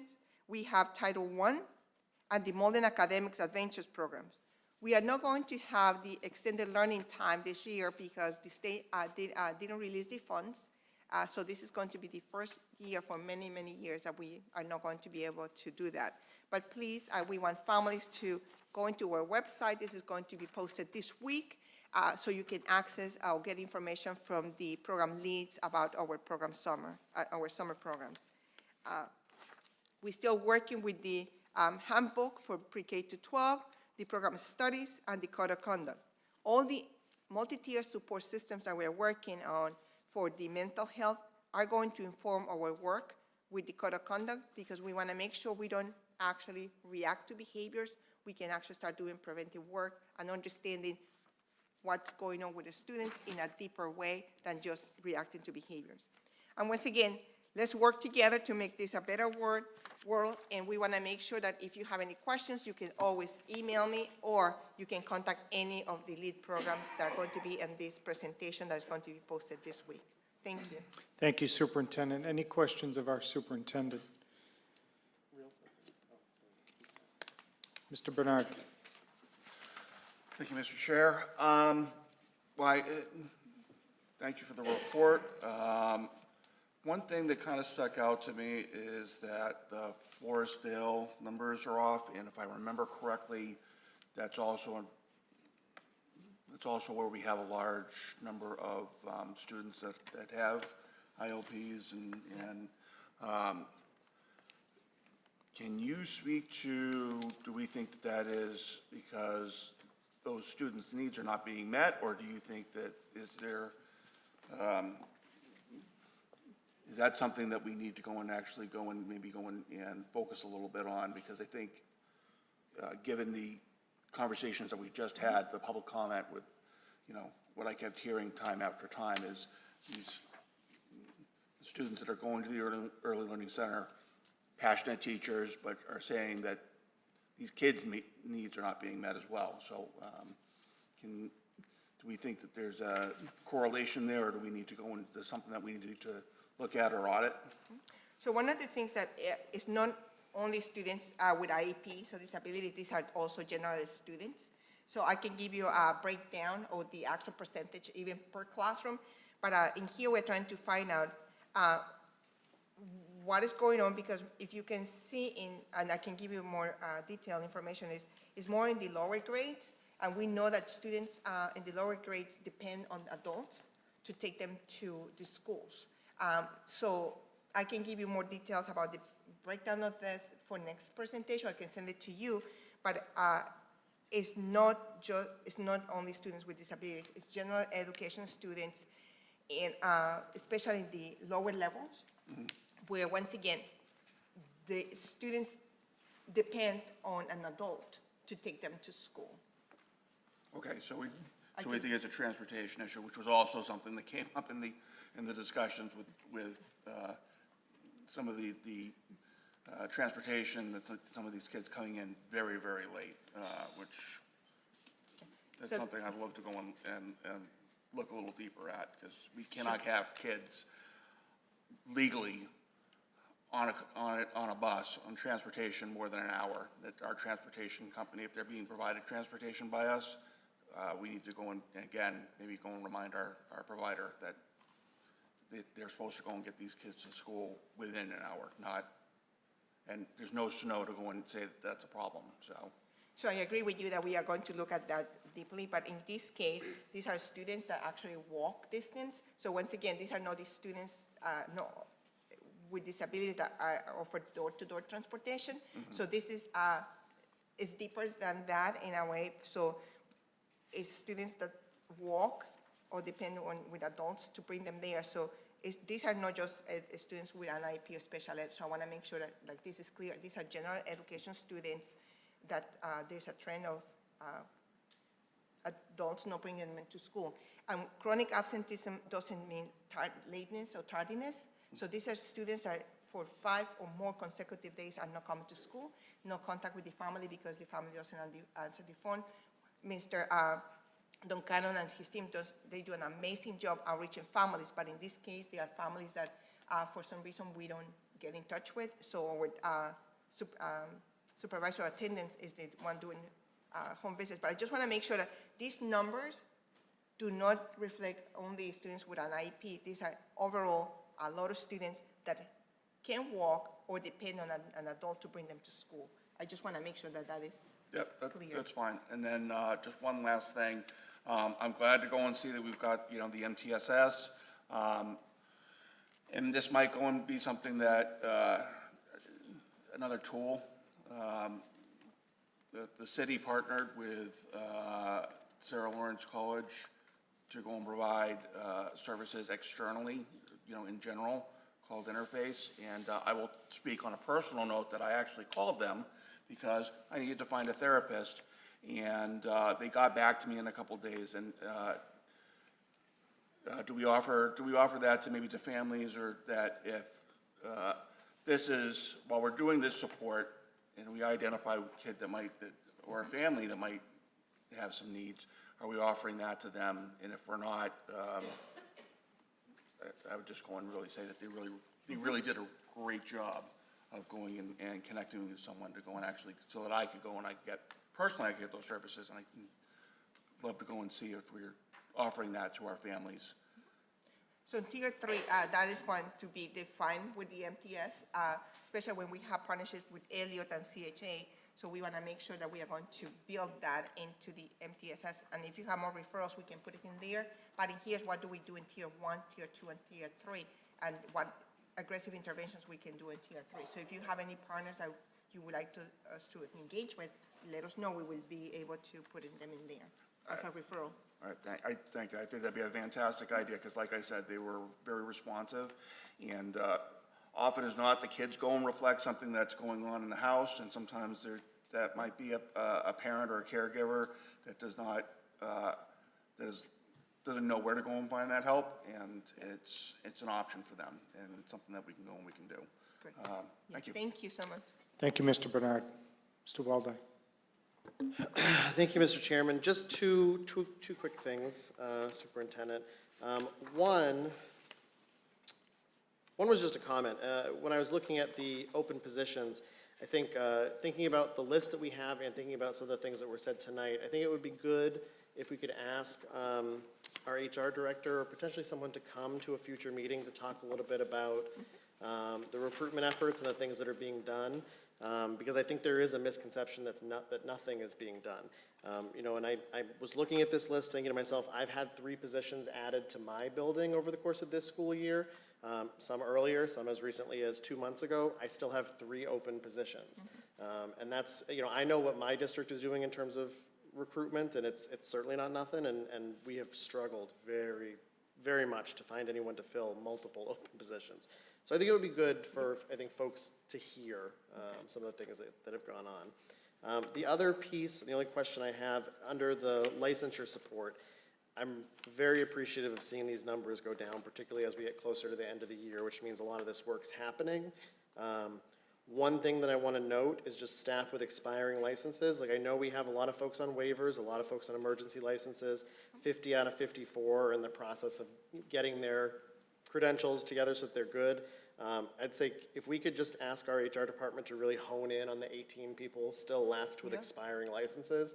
More often than not, that's just giving DESE the money that they want. So if we could hone in on those folks, that would be great, just so we can keep lowering that number. But there's an enormous amount of work that went in, because we started with well over 100, and it's getting there. So I really appreciate that, and I just wanted to say that. Thank you, Mr. Chairman. I have to give you compliments to the 2 staff in HR, because from 48 to 18 has been a lot of one-on-one phone calls, sitting sessions, actually sitting down and filling out the paperwork with them and submitting the paperwork together. So it has been a lot of support. So thank you for recognizing that. Ms. Spadafora. Thank you, Mr. Chair. So as we heard from our very passionate teachers, so my question pertains to our district enrollment. Looking at the previous months compared to this month, we went from 287 to 305. That was an increase of 33 students in the district, and most of those students, 58% of them, were actually at the ELC. 18 new students came in 1 month. That's approximately a student a day. So I'm just going to reiterate that I really, really insist that we are looking into appropriate staffing levels. And I say that passionately as we sit in Autism Awareness Month, because those are the students that need it the most. And then secondly, you had a slide that was extremely informative, but it was not in our packet. I believe it was slide 15, historical numbers. I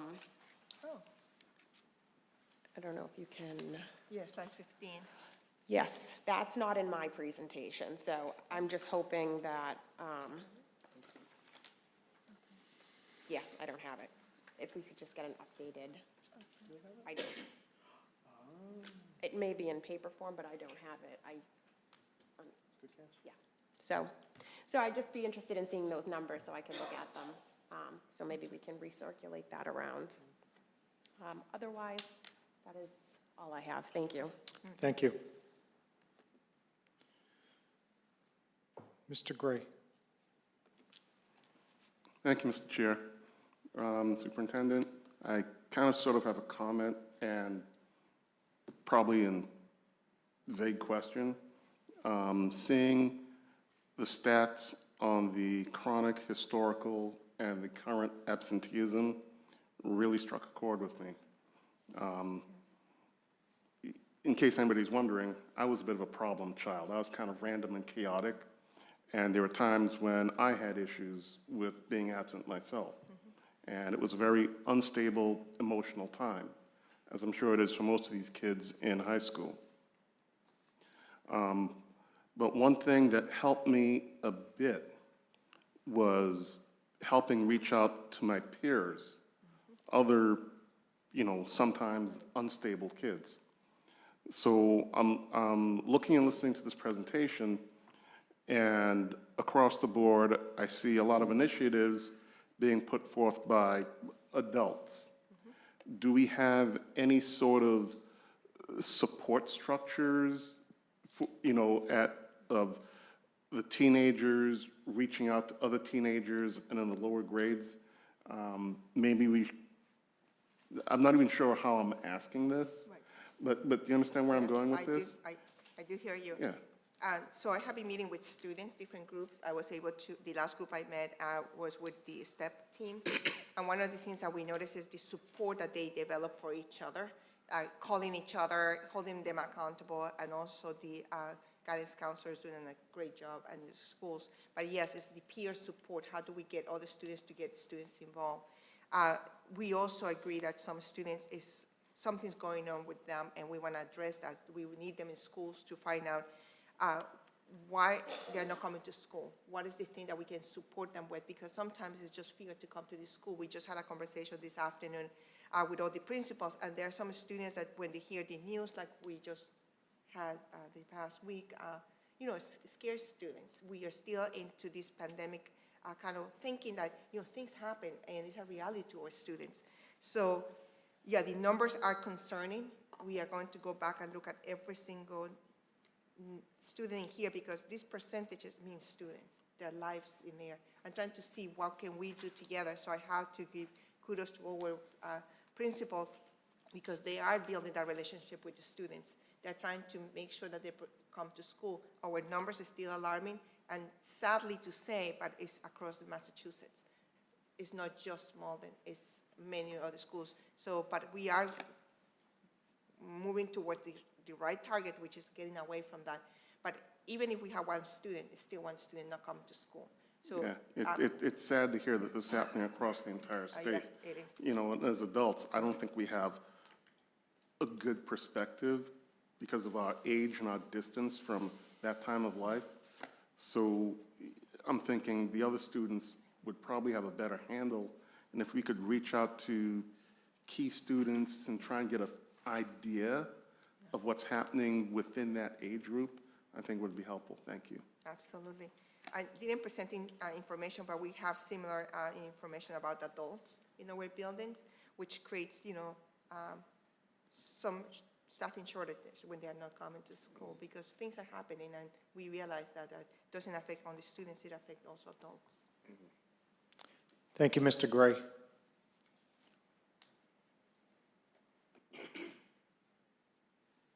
Subcommittee reports and discussions. Mr. Waldeck. Thank you, Mr. Chairman. Just a very quick update so folks know we're just beginning budget season.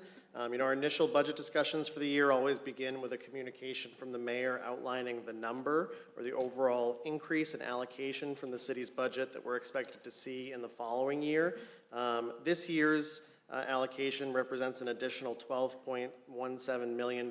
It's a very large increase, very much in line with how we've been funded in previous years from Mayor Christensen, but also coupled with the benefit of the Student Opportunity Act implementation. So now we can more accurately map out where we're going and where we expect to be moving forward. So what I wanted to do tonight, just for the public's benefit, is give folks a heads up, and Madam Clerk, I promise I will email you all of these, that our first actual meeting of the Budget Subcommittee will be next Monday, April 10th.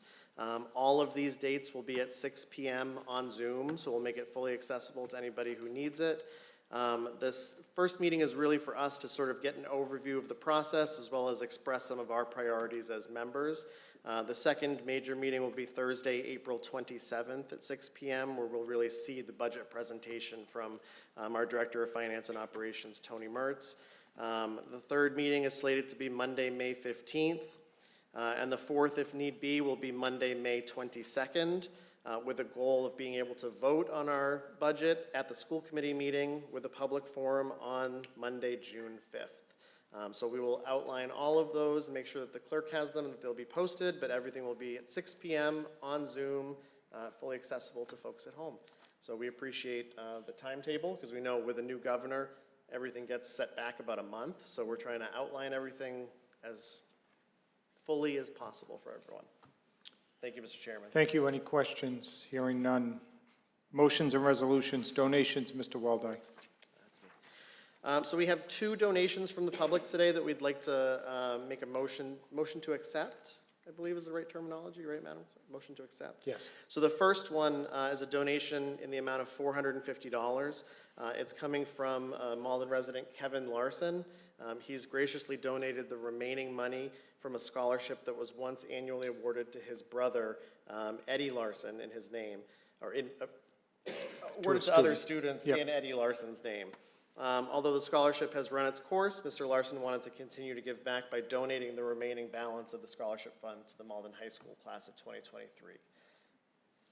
So I would look for a motion by Ms. Spadafora, seconded by Mr. Bernard. Any questions on that? Clerk will call the roll. Yes. Yes. Ms. Spadafora? Yes. Ms. Mackley? Yes. Mr. Waldeck? Yes. Mr. Gray? Yes. Mr. Bernard? Yes. Ms. Rosalba? Yes. Mayor Christensen? Yes, that carries unanimously. Mr. Waldeck. The second is a donation of $500 from Stoneham Bank. When Stoneham Bank learned that a lot of Malden High School students require financial assistance to purchase a copy of their yearbook, the Maldonian, they wanted to make a donation to help defray the cost for students that had financial difficulties so that they didn't have to go without having a yearbook. So I'd look for a motion to accept that donation from Stoneham Bank. Ms. Spadafora, seconded by Ms. Macklin. Any questions on that, everyone? Hearing none, clerk will call the roll. Mr. Drummy? Yes. Mr. McCarthy? Yes. Ms. Spadafora? Yes. Ms. Macklin? Yes. Mr. Waldeck? Yes. Mr. Gray? Yes. Mr. Bernard? Yes. Ms. Rosalba? Yes. Mayor Christensen? Yes, that carries unanimously. Thank you, Mr. Waldeck. Now over to Ms. Spadafora. Student enrollment of school department personnel. Thank you, Mr. Chair. So we have a policy that if a employee of the school department requests that their child attend Malden Public Schools, it goes before the school committee, barring that we have not exceeded our total number, which is 5. But in that policy, we also have a hardship clause as well. So if we were to have 5 students, we could potentially bring in more if the circumstances were met. So we have an employee, and for the record, I will note that it is Ms. Shirley Dory, our clerk and also executive assistant, who unfortunately lost her husband this past year and her children's father. And her request is, having had to move out of the city, she would like for her children to remain in the district. We have not met our 5. Mr. Dory also meets our hardship clause. So I would like to make a motion that we accept and keep Ms. Dory's children in the district. Seconded by Ms. Macklin. Questions, everybody, on that? Clerk will call the roll. Mr. Drummy? Yes. Mr. McCarthy? Yes. Ms. Spadafora? Yes. It's okay. Ms. Margaret? Yes. Mr. Walde? Yes. Mr. Gray? Yes. Mr. Bernard? Yes. Ms. Rose Seibert? Yes. Mayor Christensen? Yes, that carries unanimously.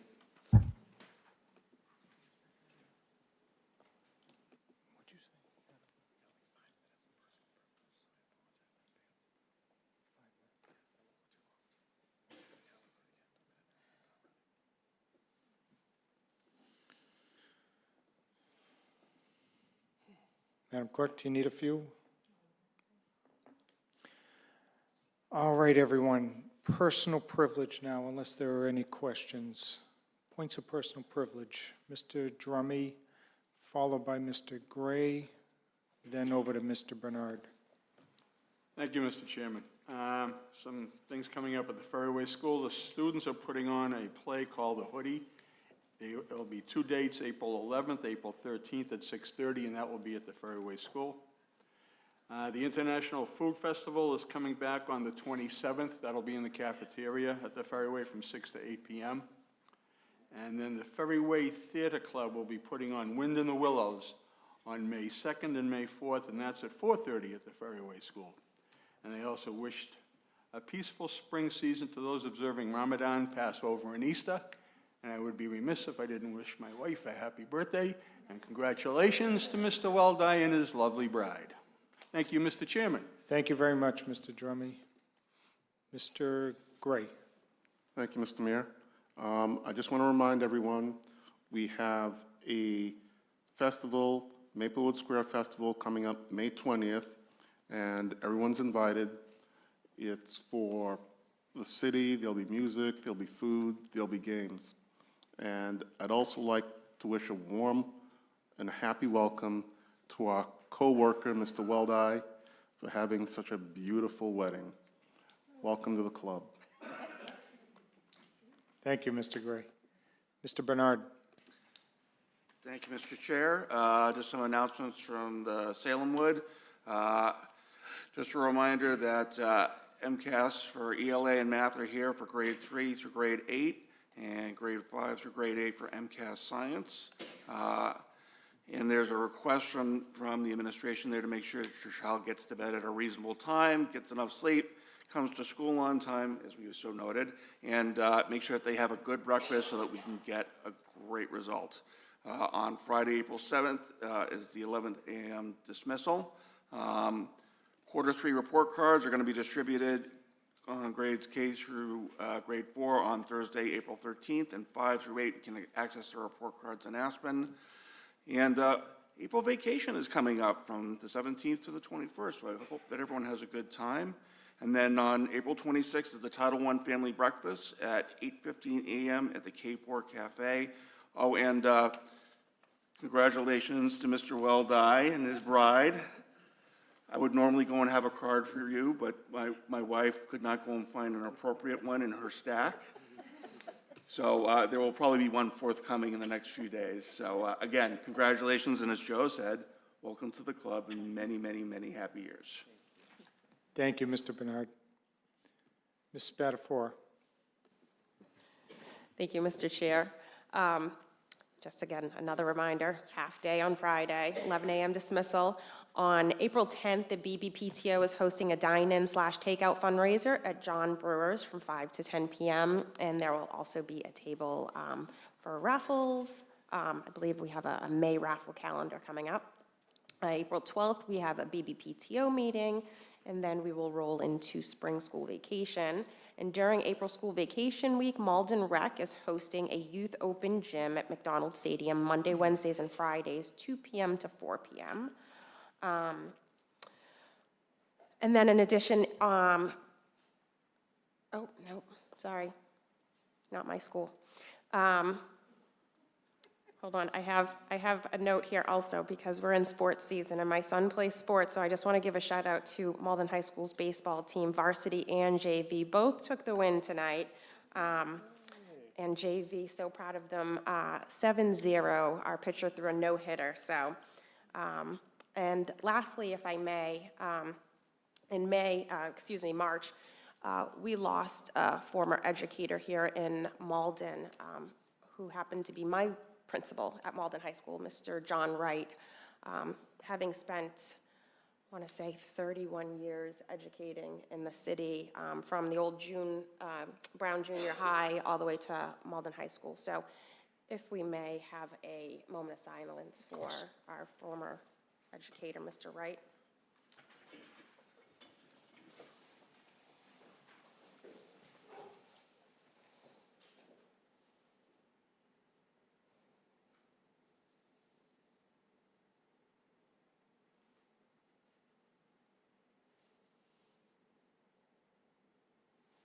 Thank you. And congratulations, Mr. Weldy. It was a really fun night. Anybody else?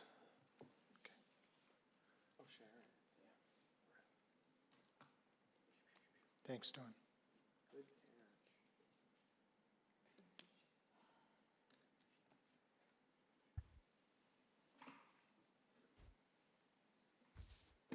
Did it work, Sharon? Yep, okay, now I can hear you. I had lost you for a minute. First, congratulations, Mr. Weldy, on your marriage. I wish you many happy years ahead. I do want to thank everybody who spoke on behalf of the Early Learning Center. I also am very, very compassionate for all the folks who work there. My youngest went to school there. I work with that same population, and I really appreciate hearing all the things that are going on and hope that we are able to reach some solutions. And for a community event, the YMCA Healthy Kids Day is coming up on April 22nd. It's run from 11 to 1. The program, it has a lot of different programs inside, range of giveaways, games, lots of information for there. Again, it's 11 to 1 on April 22nd. It is free for all. You do not have to be a YMCA member. That is open to the community. So I encourage you to check that out for a fun community event. Thank you. Thank you. Anybody else? Nobody else? Thank you, Mr. Chairman. I've got a few. And just to start off, I would also like to echo Ms. Spadafora's motion for a moment of silence, just by also acknowledging that about 2.5-ish weeks ago, we lost our former city clerk, Karen Anderson. Karen had worked in the city of Malden for 33 years. I don't think there's a single one of us who didn't get a chance to know her, be touched by her in some way. She was one of the smartest, kindest, most empathetic people that I have ever met, who was a Malden Public Schools mom herself, to 2 amazing daughters.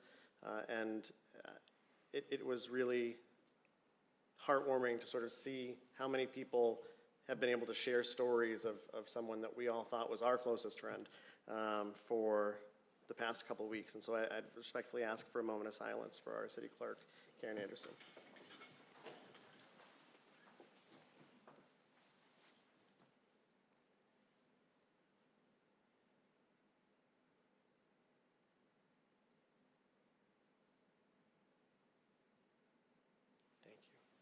Thank you. Thank you, Mr. Chair. Just to echo some of the things that were said tonight, one, just a thank you to all of the folks from the ELC who came and spoke earlier at this meeting. I know that the chair means it when he says he's going to follow up with them and we'll be having conversations. You know, it's always difficult in sort of the public comment section because you want to have some kind of a conversation. You want to be able to interact with folks and you don't get a chance to, so it's not the best sort of intro for communication or collaboration. We'll get there. And it was really good to hear some of the comments and concerns. It was also good to, I think, put it in perspective. Like we heard about stuff that happened in 2015, 2020, different school committees, different superintendents, and the challenges kind of continue. And so for us being able to think about this in a big picture, it's helpful because I think we know, I don't think there's a single person up here, it was said a lot tonight, but I don't think there's a single person up here who would consider the work that's done at the ELC to be babysitting. We know that that's where the foundations of everything begin and how important those folks are, the kids and the teachers. So I look forward to sort of seeing where that conversation goes and being able to work throughout budget time to incorporate some of that in. The second, and she was here earlier, and I was hoping to get a chance to give her a round of applause. I think we still can, but a shout out to Forestdale ESP Paula Higgins. Paula was recently named MTA ESP of the Year.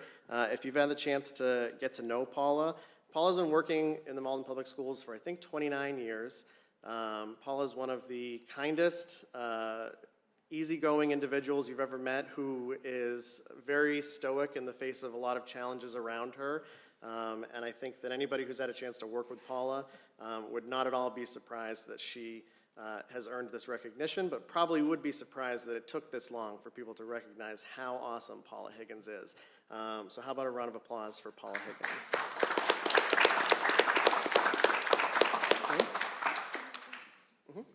I know. The Forestdale School PTO is in the middle of their Rock the Walk fundraiser. The actual walk is going to be held on April 28th. They're almost up to $10,000 raised, which is great. Last year was $23,000, so I think we can get there. On Saturday, April 15th, from 1 to 4 p.m., the City of Malden is hosting their Green Fair at Pine Banks Park, building off of the Green Malden initiative. There are a lot of really cool things that look like they could be for homeowners, for residents to come down and hear more about all the green initiatives going on. I know that our counselor at large in Ward 5, Carrie McDonald, has been working diligently on this, and I'm excited to go down and check it out. And last but not least, I'll go quick, I promise. I wanted to take an opportunity. I announced last week that I will not be seeking re-election to the Malden School Committee this fall. I do so with an enormous amount of gratitude to the neighbors and friends who have put their faith in me since I first ran in 2007. It's been an honor serving in this role in the city that I grew up in, I live in, and I love. Throughout my tenure, I think I stayed true to doing exactly what I planned to do when I started, which was lead with empathy, listen and learn from as many stakeholders as possible, and never really forget the impact that we have on the lives of real people in real classrooms. I'm very proud to have worked collaboratively to solve problems with and for our residents, our school staff, our community partners. Our schools and city have grown considerably and adapted over the years, becoming more accessible, more communicative, linguistically and culturally aware, responsive, I think, to students and families' needs, both inside and outside of school buildings. But at the same time, campaigning, and you all know, and serving in public office is a big commitment and requires a lot of dedication. And while I know I've always given it my all, I also know when it's time to scale it back a bit. This labor of love can also be, I think, very taxing for the people who keep us going and are often not recognized, as we all know, our families, who are invaluable. I'm grateful for all that my family has given both to me and in some cases given to the City of Malden. So a special thank you to Tina Weldi, Daniel Weldi, Matthew Weldi, and Tori Weldi. I know, said that out loud. But serving as an elected official in Malden, especially in a city like Malden, I think offers a great chance to help people and a great chance to move conversations forward. And in a time where even here, news has been very much replaced by narrative. It's easier to dramatize things. It's easier to vilify others rather than doing the actual hard work to unite and find common ground. And I think that a lot of us, and I have consistently worked to communicate, to be transparent in thought processes, to build trust and act with integrity, and to be as present as possible to do that hard work. Whether we agreed or disagreed, we did it respectfully. And I never missed an opportunity to be the grace and space guy, like Kelly would say, because that's who the Malden Public Schools taught me to be. One thing we know in Malden, though, is you don't need your name on a ballot to make a difference. And so I look forward to finding new opportunities to give back to our students and our schools. And on a personal note, last week, my Ward 5 partner, Barbara Murphy, who I love and am proud to serve with, also announced that she would not be seeking re-election. And she said something that really rang true for me in her statement, which is that getting involved was one of the best decisions that she ever made. To pick up the torch because you would not regret it.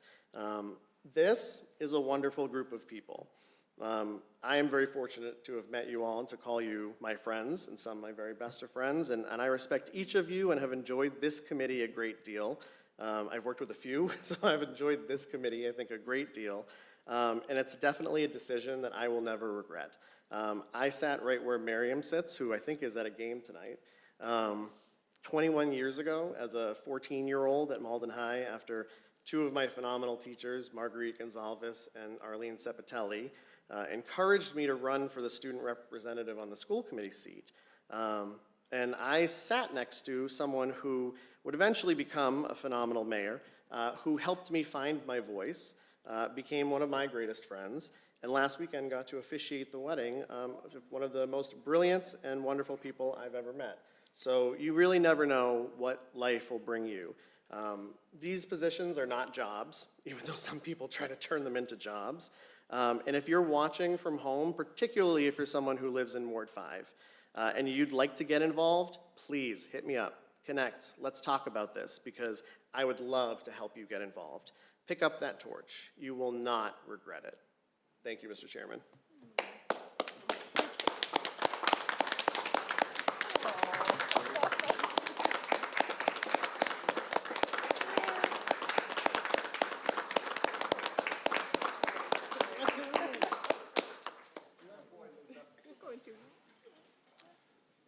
I'm not dead, though. So. I really do love you guys. All right, we'll now entertain a motion to go into executive session. Motion by Mr. Drummy, seconded by Mr. McCarthy. Clerk will call the roll. Mr. Drummond? Mr. McCarthy? Yes. Ms. Spadafora? Yes. Ms. Macklin? Yes. Mr. Waldeck? Yes. Mr. Gray? Yes. Mr. Bernard? Yes. Ms. Rose Zybert? Yes. Mayor Christensen? Yes. We will now go into executive session. That carries unanimously. Thank you to our interpreters, as always.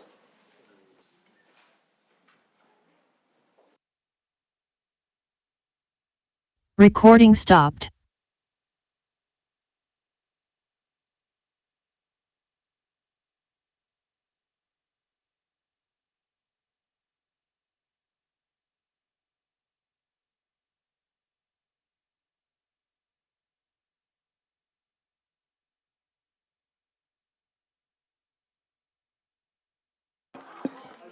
Dawn. Dawn. What time is the, oh, there's two Dawns. Oh, that's funny. Sorry, Dawn Concannon. What time is the, sorry, Dawn. What time is the walk on the 28th?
Hello, Sharon. Recording in progress. All right, school committee is back. We'll entertain any motions from the members. Motion by Ms. Spadafora. Thank you, Mr. Chair. I'd like to make a motion that we change the title for the position of Assistant Superintendent of Diversity, Equity, and Inclusion to Assistant Superintendent of English Learner Education. Second by Mr. Drummy. Any questions? Clerk will call the roll. Mr. Drummy? Yes. Mr. McCarthy? Yes. Ms. Spadafora? Yes. Ms. Macklin? Yes. Mr. Walde? Yes. Mr. Gray? Yes. Mr. Bernard? Yes. Ms. Rose Seibert? Yes. Mayor Christensen? Yes, that carries unanimously. Motion by Mr. Weldy, seconded by Mr. McCarthy. Clerk will call the roll. Mr. Drummy? Please. Mr. McCarthy? Yes. Ms. Spadafora? Yes. Ms. Macklin? Yes. Mr. Walde? Yes. Mr. Gray? Yes. Mr. Bernard? Yes. Ms. Rose Seibert? Yes.